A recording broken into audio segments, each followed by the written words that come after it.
Hello, everybody. I propose to start for the people who came on time. So thank you, all of you, for attending to the last Lunch and Learn of this year. I'm so grateful and pleased to welcome today our guest speaker, Camille Saettel and Sini Eskola.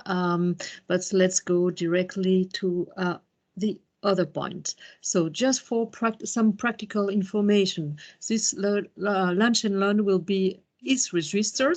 That means you will be all on this registration and you will find this record on our YouTube page later.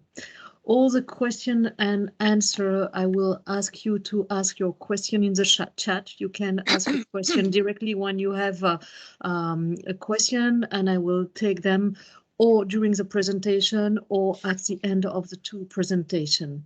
Other points, this material, slide deck, and so on will be also on our website.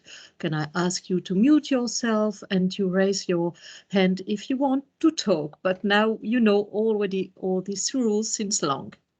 So at the agenda today, my welcome, APL in a nutshell. Then I will let the floor to Sini Eskola from EFPIA about European Pharmaceutical Strategy and the outlook on 2022. Camille Saettel will do the same exercise for Luxembourg. Then we will have a Q&A, and after that I will finish by the introduction of the legal task force that APL will set up on 2022. So once again, welcome, and I start with the content. So for one who know a bit less APL, our motion is to promote best healthcare in encouraging therapeutic innovation in the field of medicine for human use in Luxembourg. That all these words are important. We are here for the patient to promote innovative therapeutic innovation for the patient in Luxembourg. We are now 57 members and 19 of them are working in different task forces that represent around 30 experts helping APL to reach the goal of innovative medicines in Luxembourg. But today we are more here to talk about the legal review, and for that we have the pleasure to welcome Maître Camille Saettel. You already know her very well. She's partner at Thewes Reuter law firm, a very important company in Luxembourg. She has a specialization about IP, healthcare, and life science. She's also author of a book about the Luxembourgish drug law regulation, published beginning of this year, in last year. You can find other video of Camille on our YouTube channel. Thank you, Camille, for being here once again and giving your time and expertise. Our second guest today is Sini Eskola. Sini Eskola is Director, Team Leader, Regulatory Drug Development and Manufacturing at EFPIA. She has this role since 2014, and before that she was Global Regulatory Affairs Manager in the industry. She started her career as Executive Director of the Finnish Pharmacist Society. So you have guessed that she's pharmacist by learning from Helsinki University, and you know also maybe she's a PhD candidate from Utrecht University starting in 2019, and her work is about real-world evidence. Thank you very much, Sini, for being here as well. So I will start directly with the presentation of Sini Eskola about EU Pharmaceutical Strategy 2021 and Outlook 2022. Thank you, Sini. Floor is yours. Thank you so much.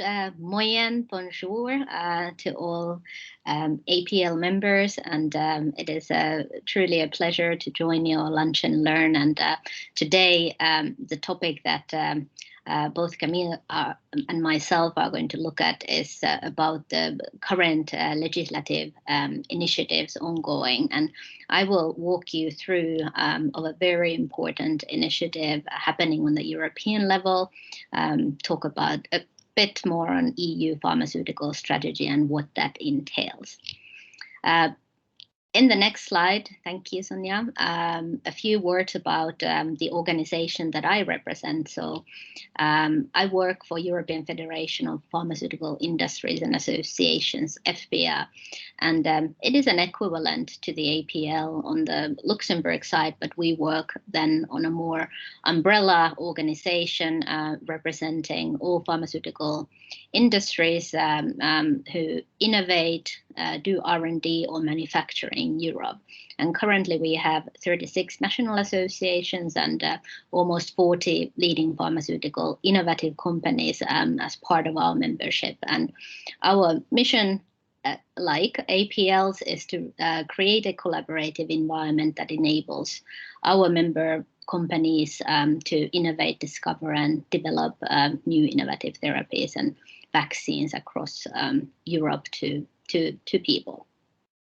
So that's a few words about EFPIA, and today's objectives would be to truly appreciate the complexity of the EU pharmaceutical legislation. We often refer that to a term acquis, so it means rights and obligations that are binding all the parties involved. So a few words about that just to put things into the context. And then further words about aims of what the EU pharmaceutical strategy entails and what are its potential implications. And also, obviously, representing the innovative industry in Europe, I will also outline some of the perspectives of what we believe is an opportunity or potential risks that the new strategy and legislative changes will bring to us. So in the next slide, you will see the framework of the EU Pharma Acquis. So the legislative framework that all the medicine developers as well as regulators need to navigate through to bring an innovative or any medicine to patients' use in Europe. And the core is that one that you see in the middle. So the Directive for Medicinal Products that was established 2001 entails all the national authorization procedures, rules for supervision, rules for manufacturing, distribution, and advertisement. So truly the core pharmaceutical legislation for us to operate in. But that directive has been since then undergone actually 12 regular changes to keep it up to date. So you will see that another very important piece of regulation came into play 2004 that laid down the rules for authorization in a centralized procedure, as well as later on pharmacovigilance relating to all patient safety aspects came on board, and after that the falsified medicines directive. And on the left side, you will see then other pieces of regulations that actually give the guidance on how to bring pediatric medicines, orphan medicines, or advanced therapeutic medicinal products to the market. And on the right side, you will see the bunch of the latest regulations that have been established, not all yet. So you will see there on the top the clinical trials regulation expected to come now finally into application in January next year. Medical devices regulation that is already applicable, and we're pending application of the in vitro diagnostics medical devices. So I hope that the first objective to appreciate the jungle of the EU pharma regulation comes apparent here while looking at so many pieces of different regulations that give us the direction on how to bring the medicine to the patient in Europe. But then to the next topic, which is the key and core for today's talk, is what is that EU pharmaceutical strategy then all about? The new commission that took a mandate a few years back launched it in 2020 with truly an objective to take the learnings from COVID-19 pandemic, how to make the system more crisis resistant. Second objective is to ensure the accessibility and affordability of medicines in Europe. Third one, to support sustainable innovation and take into account the emerging science and digitalization. And the fourth and last one, to reduce medicines shortages and securing strategic autonomy. These are the core pillars of all the suggestions that are put forward. And you see there are a few quotes from the Stella Kyriakides, who is the EU Commissioner for Health, outlining in all her public speeches kind of the two ambitions that this strategy tries to truly address. And that is to actually somehow make sure that all the citizens across Europe have access to medicines, but also at the same time, and sometimes it is two sides of the same coin, how can we still put efforts in supporting the innovation, research and development, and address the unmet medical needs that we still have. So what's then the innovative industries perspective on the EU pharmaceutical strategy? It is actually once in a lifetime, or maybe 2 times in a lifetime, depending on your age, opportunity to truly look at how the medicines are managed in Europe. It of course has greater opportunities to truly trying to shape the future-proof world-class regulatory framework and put an EU on par with the other regions. It's a fierce competition, and there are elements that EU is currently lagging behind, but actually through this comprehensive strategy, there is a chance to really promote EU as a place for innovation in the future.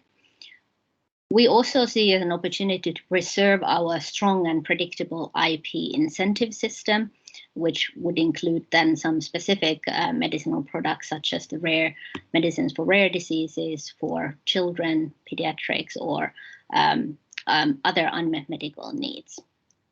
And as you said, the Commissioner outlines the opportunity to address the access issue. So we also see that as an opportunity to engage proactively in different solutions, particularly on a national level, how we can address the better access for medicines and see how the R&D cost transparency requirements can be handled in a meaningful way. Also, we should look at how to ensure that we have a secure supply system continuously here in Europe, but also make sure that these stricter obligations that we foresee are coming are proportionate and fit for purpose to the future. What we see as risks are reduction of incentives. There are clearly some signs and the greater pressures to look at the kind of the underlying incentive for all medicines that exist today, the RDP, and also different market protection incentives. We see there is a tendency and a risk to introduce quite strict conditionality of incentives that could be dependent upon transparency of the costs or public funding, somehow tied into the compulsory market launches, or somehow conditional to addressing the unmet medical needs. We also see risks for further applications to force transparency of the costs and market launch, and stricter applications to supply rules and withdrawals. None of these are bad ideas, but applied in an inappropriate or unproportionate way can really hinder the innovation, which would then be counterproductive of the objectives of the strategy itself. So we need to keep an eye on this. In the next few slides, if we move forward, I'm going to walk you quickly through some of the key elements and the proposals that the European innovative pharma industry is much promoting through different consultations that we foresee in the upcoming years and already this year. So in the next slide, you will see the summary of something that I particularly work very closely with. It is based on many years of strategic work, evidence gathering, consultation throughout our vast membership. And we call it regulatory road to innovation, just to tie it up on the kind of an umbrella term on what can we promote in order to have an agile, competitive, world-class regulatory system in Europe. And there are certain areas and topics that we should definitely act upon now. And these can be already achieved in the current legislative framework to a greater extent.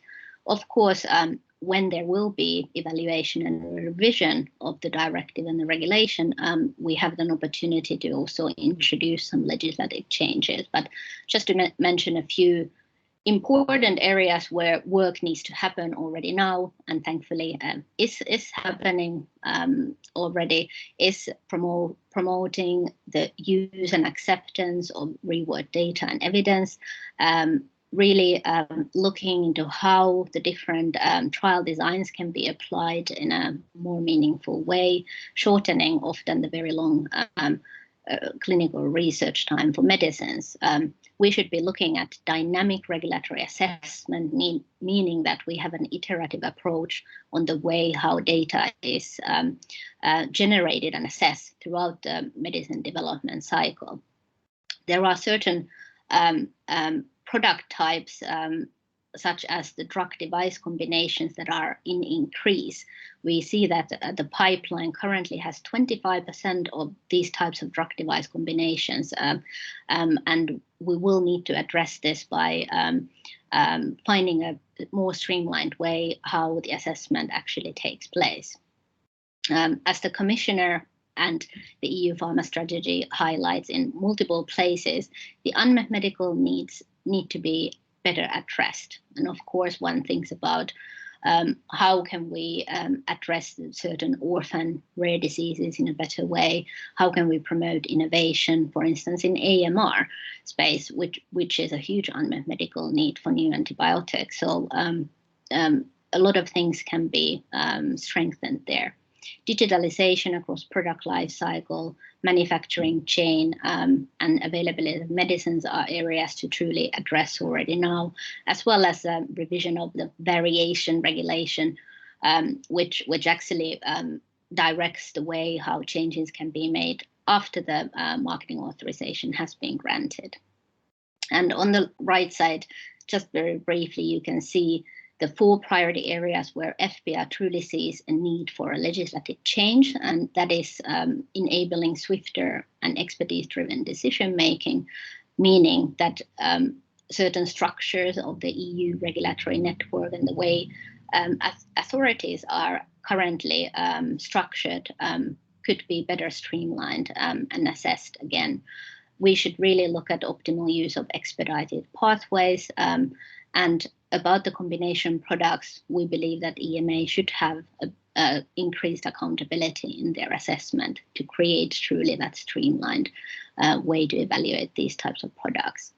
One of the key areas what we see for the future and truly benefiting the patient safety and patient themselves is to provide the product information about the medicine in an electronic mean. So how can we create a system that slowly, stepwise phases out the paper, also having a positive environmental impact at the same time. In the next slide, these are some of the ideas that we have on how we can ensure that we continue to have stable and predictable IP incentive system in Europe. And obviously, it would require that we have broad understanding of the unmet medical need that takes into account patient perspective, that actually counterbalances the one of the risks that we see that somehow the unmet medical need is too restrictive and becomes a condition to actually get an incentive in the future for your medical innovation. Some other ideas are how can we apply transferable exclusivity extension, particularly for the AMR field of research, how to ensure effective off-patent competition, and how can we take an approach to tackle the rare diseases in a better way. So there are some ideas how that could be handled. In the next slide, we have a few ideas then on often somehow sensitive issue about access. And before I even go into those solutions, it needs to be reinforced that access is obviously something that is governed nationally. So while the regulatory authorization is granted on a European level, the access issues are dealt by the national authorities. So pricing and reimbursement decision, and before that, even the health technology assessment take place on the national level. So all of these proposals should also be tackled on the national level.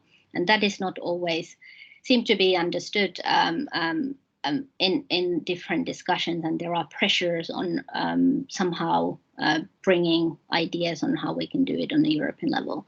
We're open for discussion, obviously, and really looking into how we can co-create these solutions in partnership with broader healthcare community, particularly including the member states into that dialogue.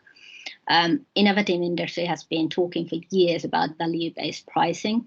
So you pay for what you get, the value that you can have, and obviously the health economy is also increasingly developed and used in order to better assess the value of the medicines. Also, securing supply chains is an important factor, as well as the harmonized way how we look at the shortages. So there are certain things that we believe should help to advance in this area, such as, agreeing what actually shortage constitutes of and what are the different root causes that create a shortage in the first place. That is the only way how we can really, in a structured way, address the solutions to the quite multifaceted problem. And of course, more transparency on supply chains is something that we hear from the stakeholders. And for instance, using the European Medicines Verification System, which is there to address the falsified medicines in the supply chain, is something that could be utilized in a much better way. So that was shortly about our key priority proposals in order to equip the pharmaceutical strategy to truly take into account the innovative industry point of view as well. And what does the future then hold for us? For the next few years, not only next year, but the next 5 years, we anticipate an intensive policy legislation discussion throughout Europe. It does not only happen in Brussels, where I'm located. It will happen in each of the member states of the European Union, and requires the stakeholders to take part in that dialogue to truly then come down to the legislation, the revised regulation of medicinal products in Europe that supports the innovation, but also, on the other hand, can address our unmet medical needs, find a way how we can ensure equal access for citizens throughout Europe. And we will see that the review of the Pharmaceutical Directive from 2001 and EMA Regulation 2004 are kind of the core pieces that are going to be revised, in combination of the revision that currently is taking place for orphan drugs and pediatric regulation. So this will keep us very busy, and it calls for every stakeholder to take part in finding solutions in a good way to this regulation. So I will end there, and let's see, Sonia, if there are any immediate questions. So we don't have any immediate question in the chat. What I suggest then, because it's really huge change for our sector in European level, I propose to talk later about the consequence on Luxembourg of all this new regulation. And I propose then to let the floor to Camille.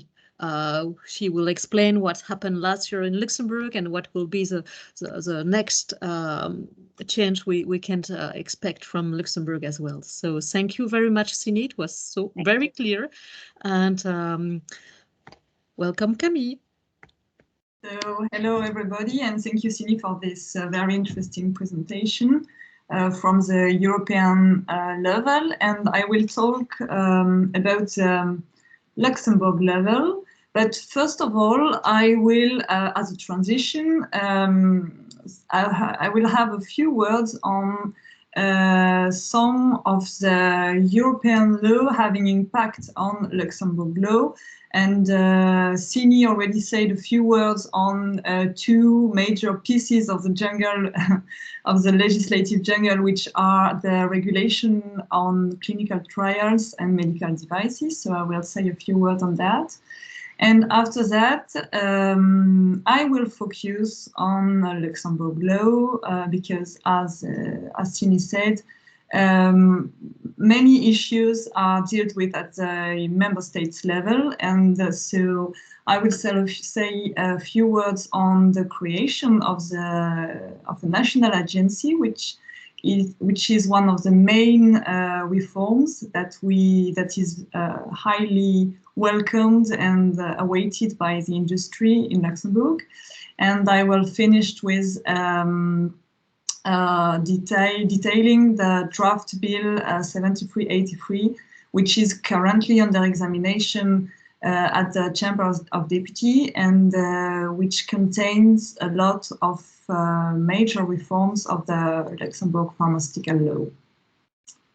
So let's start with my first part, which is from European law to Luxembourg law. So first of all, the question of clinical trials. So I already had the opportunity to develop this subject with APL a few weeks ago. So I will not go into the detail of the regulation again. But as you know, this regulation, which bring major changes in the procedure, will apply at the end of January 2022. There will be a transition period during which it will be possible to remain under the procedure of the current directive. However, when this regulation will fully apply, then the application for authorization will need to be filed through a unique platform in Europe, and this will be the only possibility to file a request for authorization. So this is the main change that this regulation will bring. So so Sonia, just a few words. Yeah. So as you know, a regulation is directly applicable in the member states, and there is no need to be transposed into national law.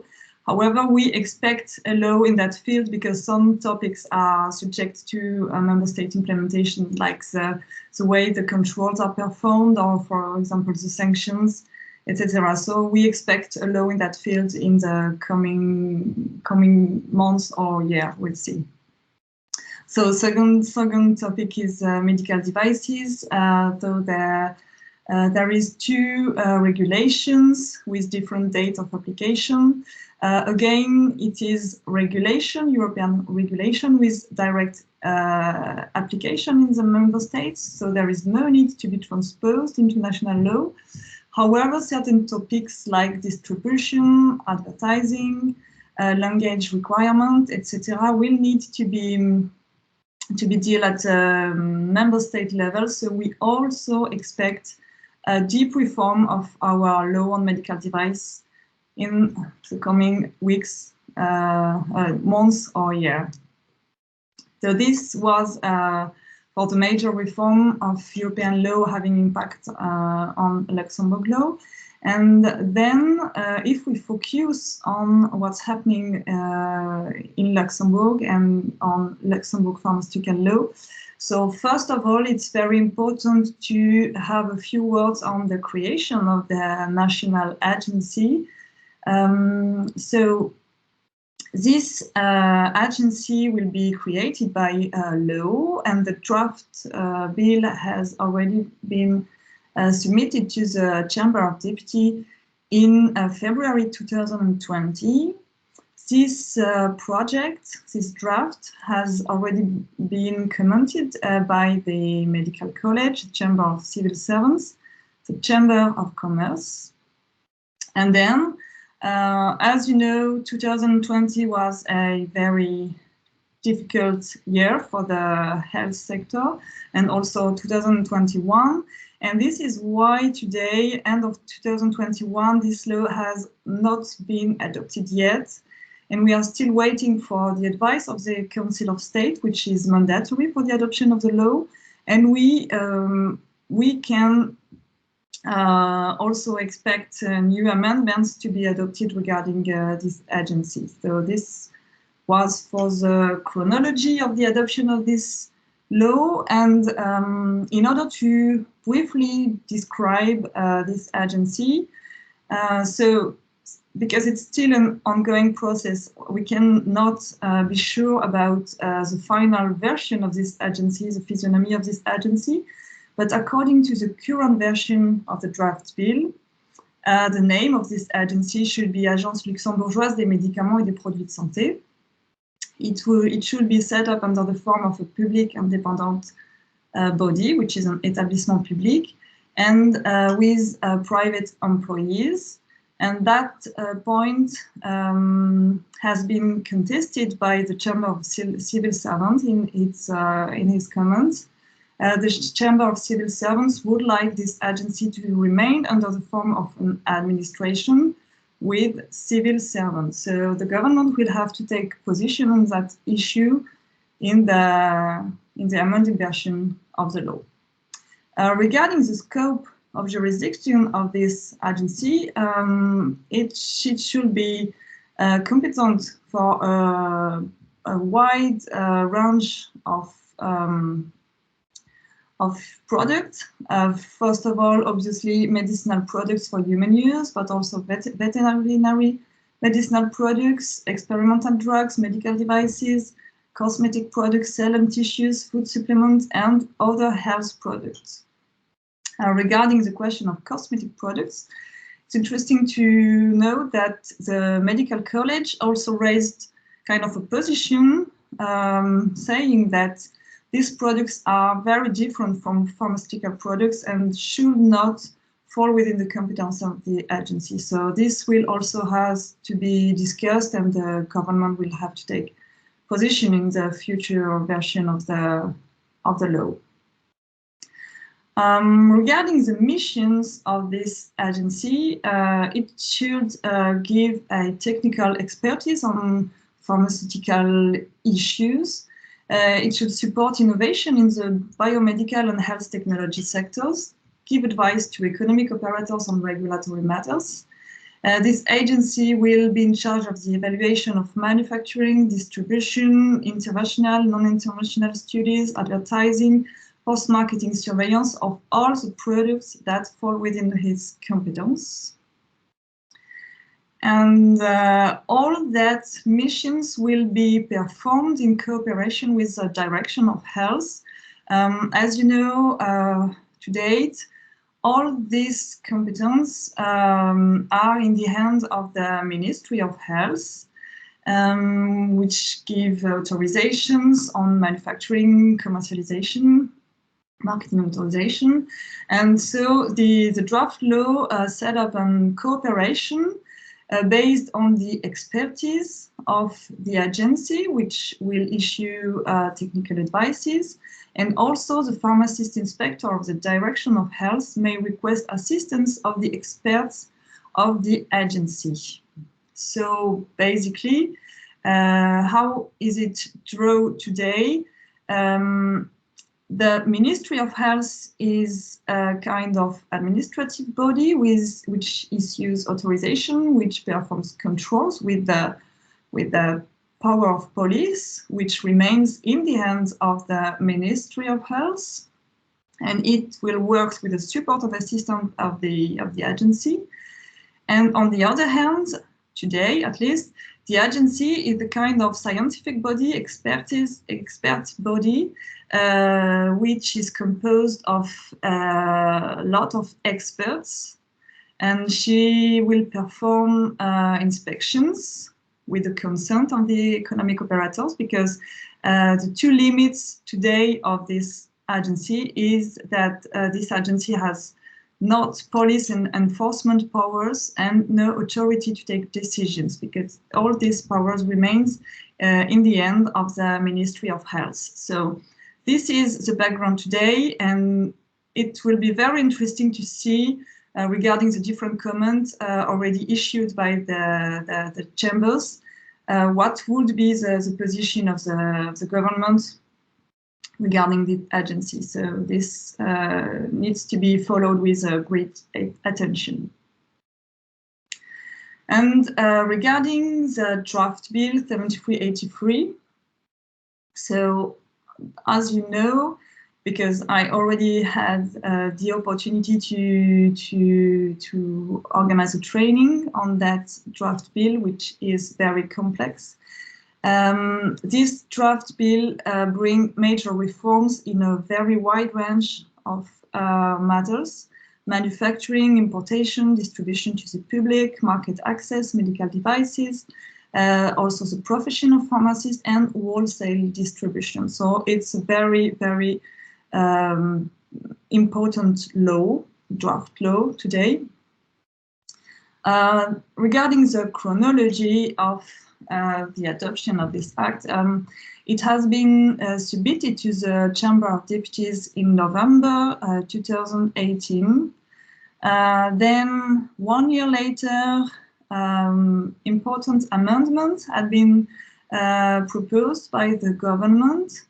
And then after that, the adoption has been compromised by this virus, COVID-19, COVID-18, that today is still a great occupation for the government. So, and this is why all that important law are delayed today. But in July 2020, the government adopted an important law regarding COVID, has been adopted in July 2020, containing all the sanitary measures to react, again, to fight this crisis. And this COVID law, which is still in force today with a lot of modification until today, but which is still in force today, contains provisions on the storage of medicinal products, as well as provision allowing the Ministry of Health to allow the prescription of medicinal product without marketing authorization in order to answer to international crises.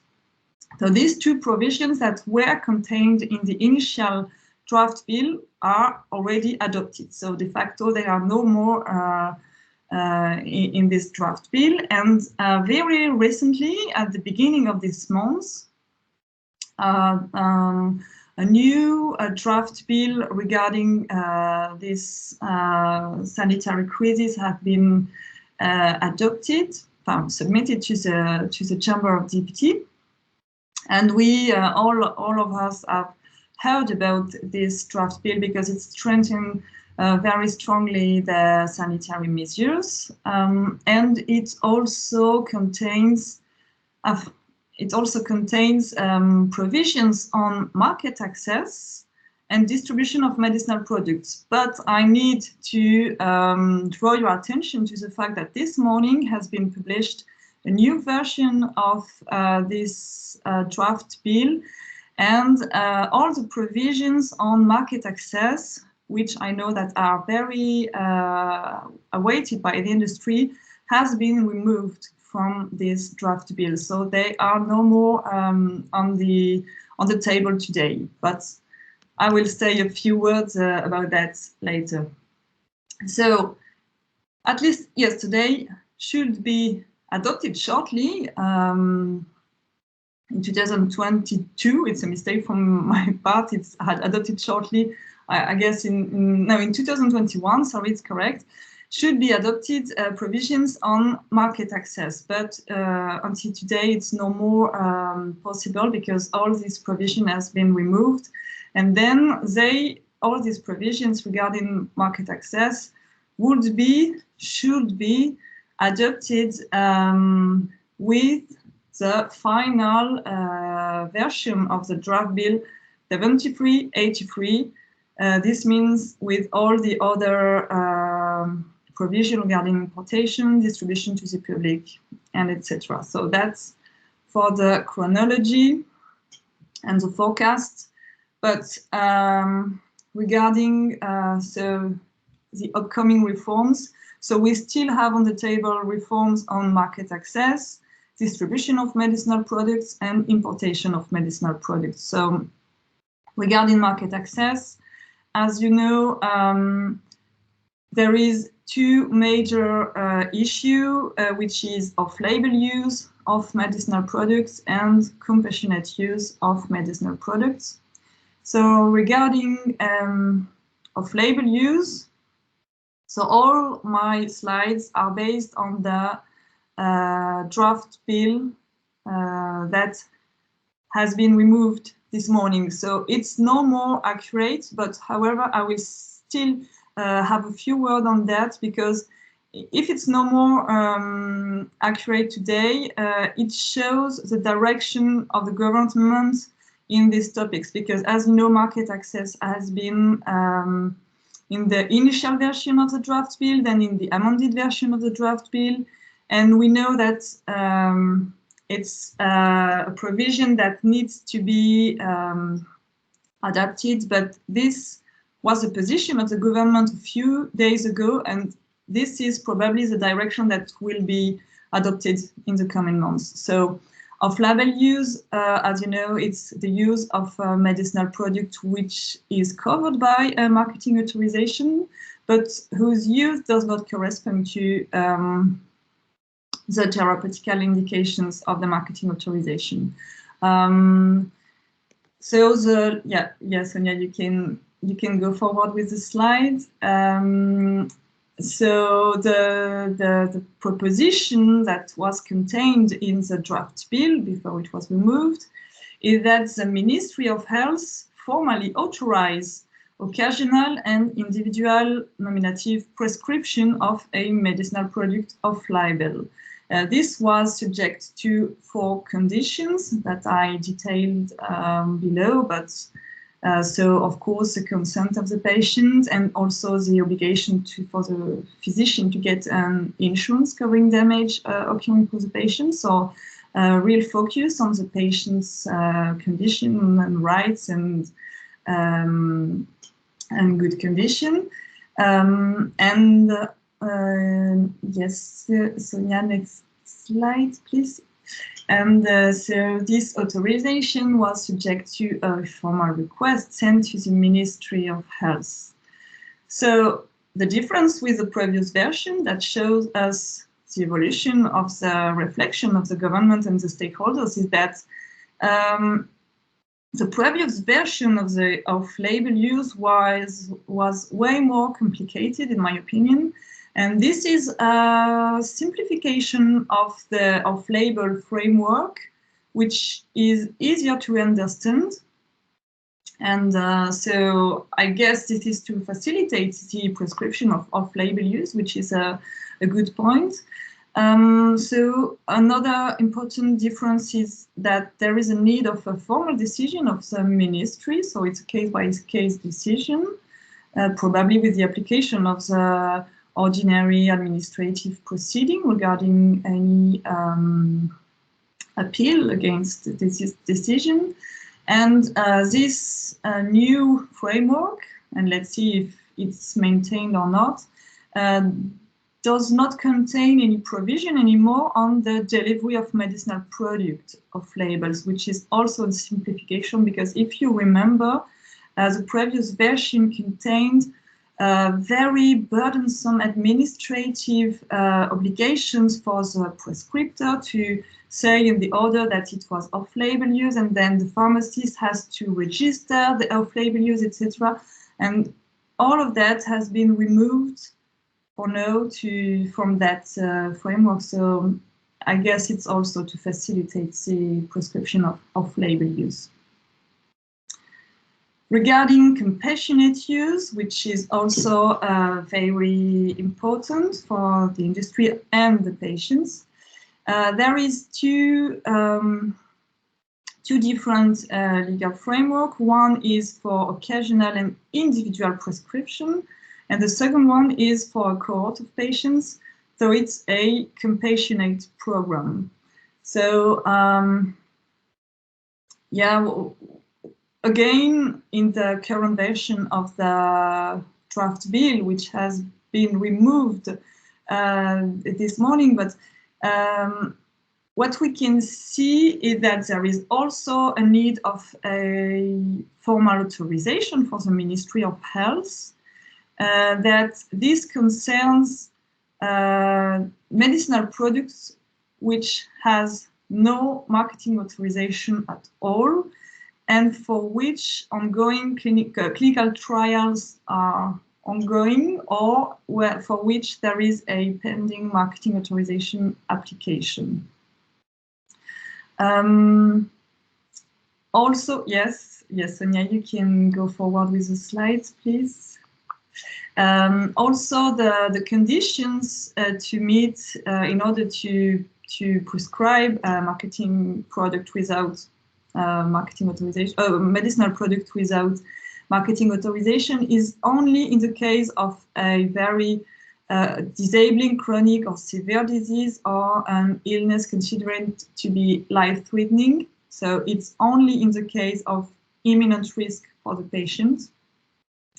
And there was in the law a focus on the consent of the patient, very important. Also the responsibility of the physician and the obligation to subscribe an insurance. The differences with the previous version, which shows the evolution of the reflection, it's also a simplification. This version does not contain the dual regime between special needs and imminent risk. So for now, prescribing medicinal product for a compassionate use for one patient is only in the case of imminent risk. And there were no more provision on delivery. And I guess we'll have to see the future version of the law. But regarding the compassionate program, also there is a need of formal authorization for the ministry with the advice of the National Research Ethics Committee. And this, at least the law, the draft bill, in its very last version, removed today, but this very last version fully referred to the European provisions contained in the regulation 726/2004, even for the definition of the compassionate program, which is the one contained in the European regulation. And we arrive at the point that justified the removal of these provisions in the draft bill, is that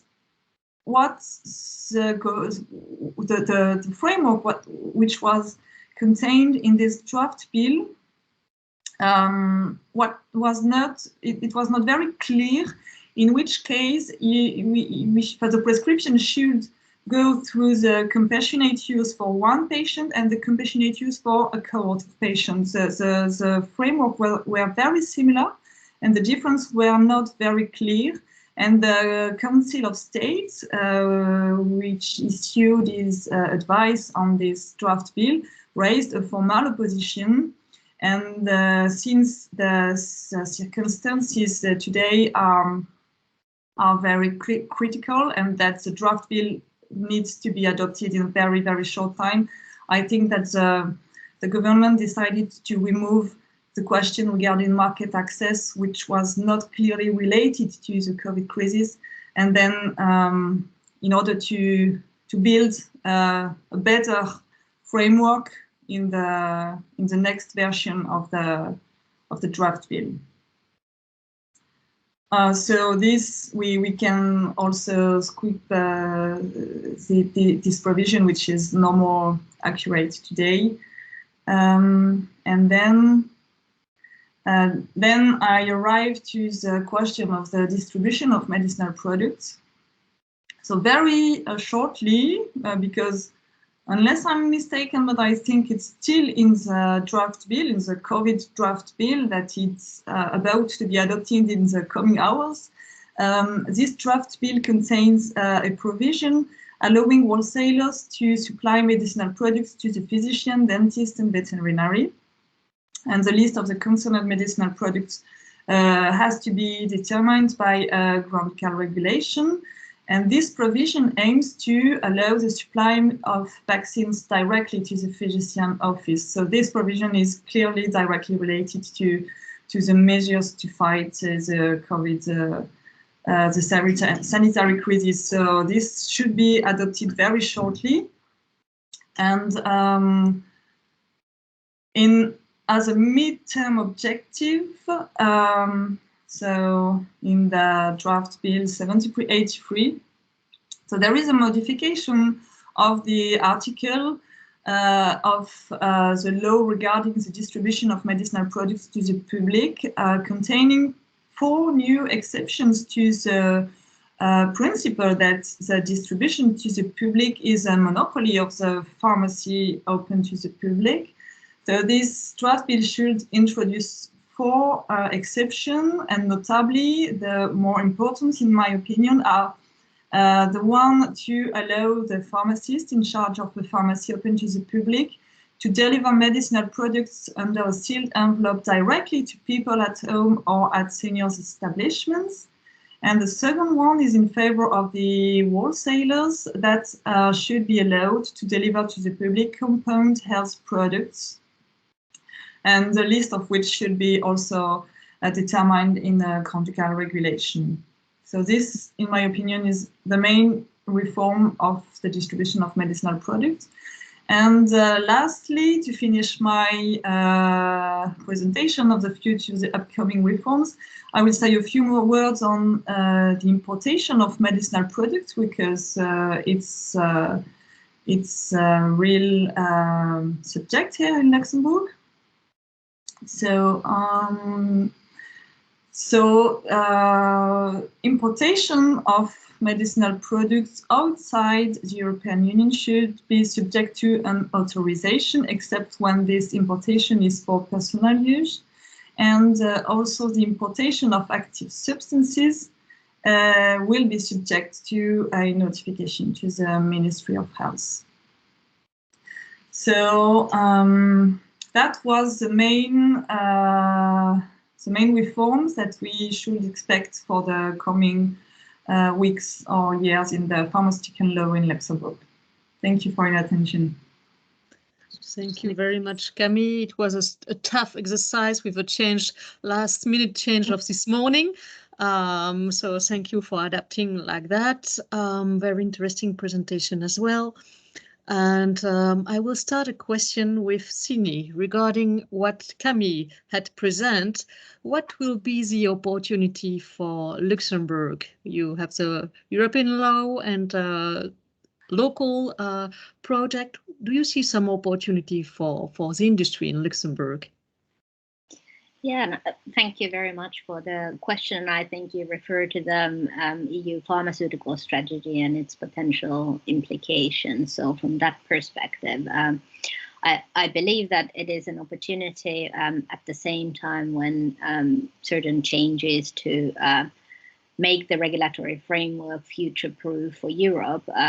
It means that all the countries involved in the European Union will benefit from such acts as well. So I'm sure that Camille, you and your colleagues in legal firms, etc., will be extremely busy in the upcoming years then to anticipate what those changes are. And of course, it's a lengthy legislative process. So what I forgot to mention in my presentation is that from timeline perspective, we expect Commission proposal of the revision of the Medicinal Product Directive and the regulation by end of next year, 2022, which then puts us on the timeline of a few years potentially of negotiations where each member state participates in this on the Commission level, Council level, sorry, the European Union, and puts the perspective. So I think Luxembourg has a chance to come across as a country that would support innovation and understand the meaning of the strong IP framework that we have in Europe and what is the importance of maintaining it. So I think there are opportunities for countries like Luxembourg to really promote these important aspects. Thank you. Camille, some more on that? No? So no, of course, there is a few questions that are asked at the European level, and we will follow that with a great attention here, of course. And the directive, which is a core of pharmaceutical law, we will need to follow that with a great attention, of course. Camille, in other presentation, you shared as well that some of the local regulation is directly copy-paste from European directive. What is your opinion of that on that? Yeah, usually, I mean, the decision regarding directive is to stay the most close possible to the directive in order to not take initiatives beyond the scope of the directive, and in order to stay flexible in the implementation of the directive, and to adapt to what could be adopted in our in the country like Belgium and Germany and France. So this is a technique that is applicable in Luxembourg in a lot of sectors, but it's very important, I think, especially in the pharmaceutical industry, where we are very dependent to the position of our neighborhood countries. Other comment from your side, Sini, on that point of taking the European directive directly to quite the same in Luxembourg? Yeah, I think from the medicine developers or manufacturers' point of view, that convergence, which could be also translated into harmonization, is super important because particularly the innovative companies are very global. We have global development programs for medicines, and then when you are lucky, every second of the 10,000 molecules that actually reaches the market in the end, you would really like to see a harmonized pathway and as little divergence on a national level as possible. Obviously, I think then to adapt to crisis situations like COVID pandemic has shown, it's important to have certain flexibility for the countries then to manage a public health crisis locally as well. So obviously that needs to be recognized. But from medicine authorization point of view, as much as harmonization in Europe is a big wish.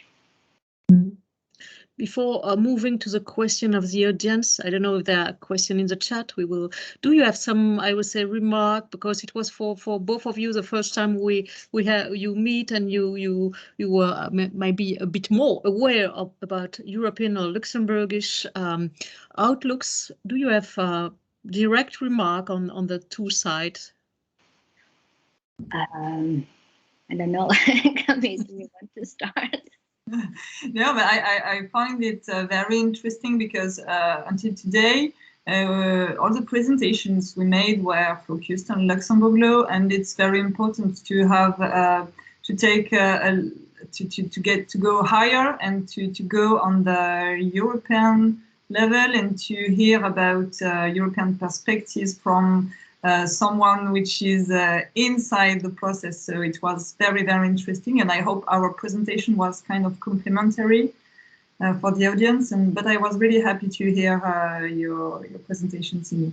Yeah, absolutely. Likewise, I think very interesting to see from a national point of view a certain implementation of different rules. So, for instance, the compassionate use program that you highlighted, I mean, origin of it, like you rightly referred to, is in the regulation 2004. So it is actually, to me, quite surprising that that only now, you know, the provisions are actually taking into application. That is how I understood it, and really looked at. And I think compassionate use programs, of course, provide an important pathway for patients who do not have any other treatments available to actually then get it.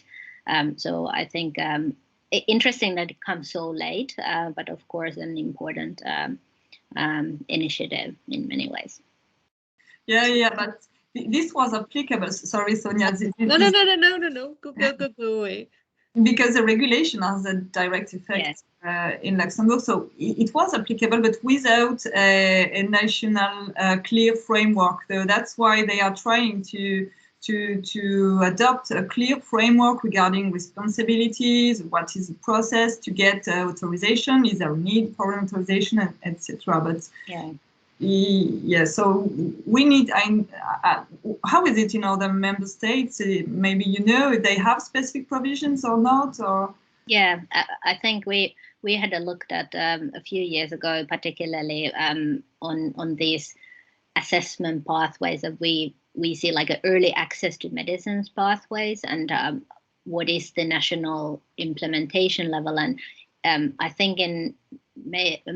And now I don't recall exactly the details, but many countries do have put that program in place. But like you say, there is quite a lot of divergence of roles and responsibilities of the different players that take part in that. So what are the rules indeed? And that's quite hard for pharmaceutical companies sometimes then to know what to do in a certain country when there would be a need for compassionate use for a certain patient. We have a mapping, I can share it if I find it in my archives, of how does it look in different countries, but there is quite some differences indeed.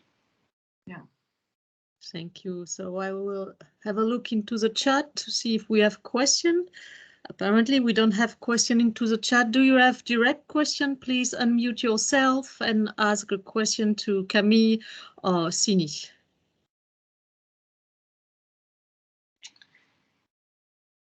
Seems like we've been very clear. No questions. That's unusual. Or they are sleeping, depending on the point of view. After lunch, that can happen.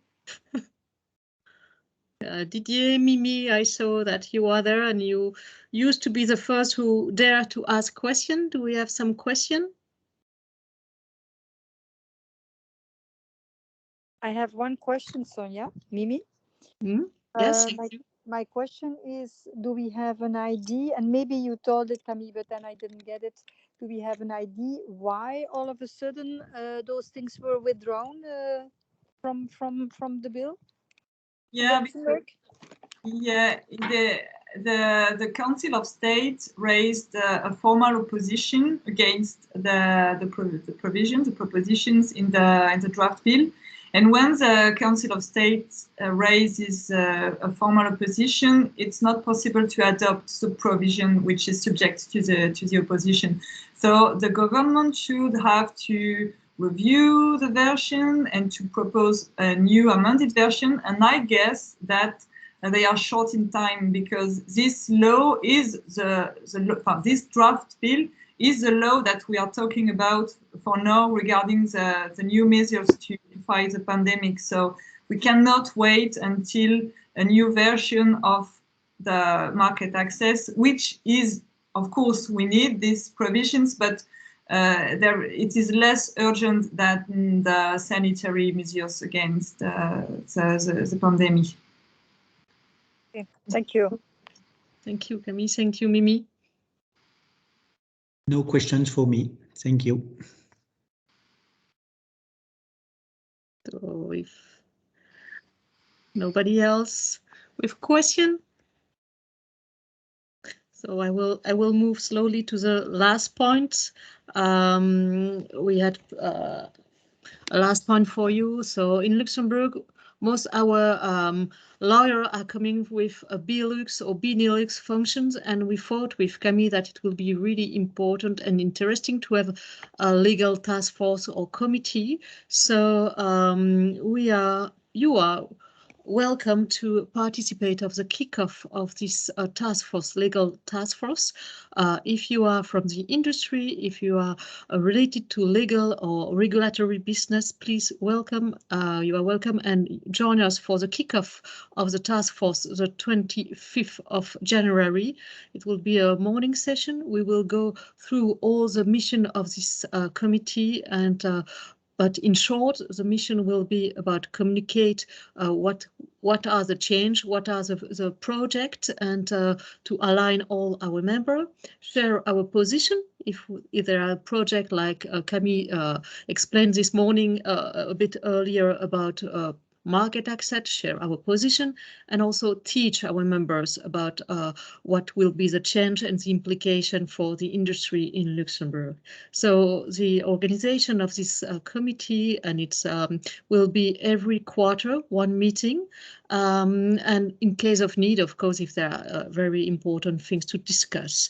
And also it will be aligned with the other task force of APL, and it will be led by Camille and someone from the industry. Name of the co-leader is Marie Sanchez. She's director of legal for Max in France, Belgium, Netherlands, Luxembourg, and Nordics. So she will help us to set up this new committee in order to help our member on that. Yes, to answer the question of Marianne, it's mostly for people interested in legal question. It's not about market access. It will be really about all the law will be shared in Luxembourg. So if you're interested, please send an email to me or to Guy or to info@apl.lu. Yeah, that was my last point. If you have questions, feel free to ask as well.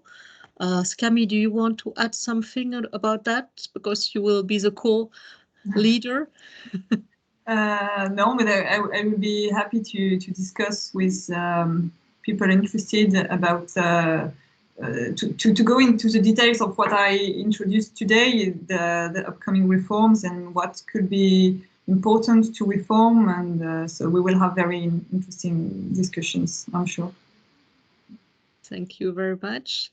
So we are a bit early, but I think the topic was quite tough and well prepared and shared. So thank you very much, Camille. Thank you very much, Sini. If the audience has any question, they can ask me on Frank. You have my email address on this slide. I wish you very, very Happy New Year and Merry Christmas as well. And I'm looking forward to meeting you in 2022. Take care and see you soon. Bye. Bye. Thank you. Bye-bye. Thank you. Bye.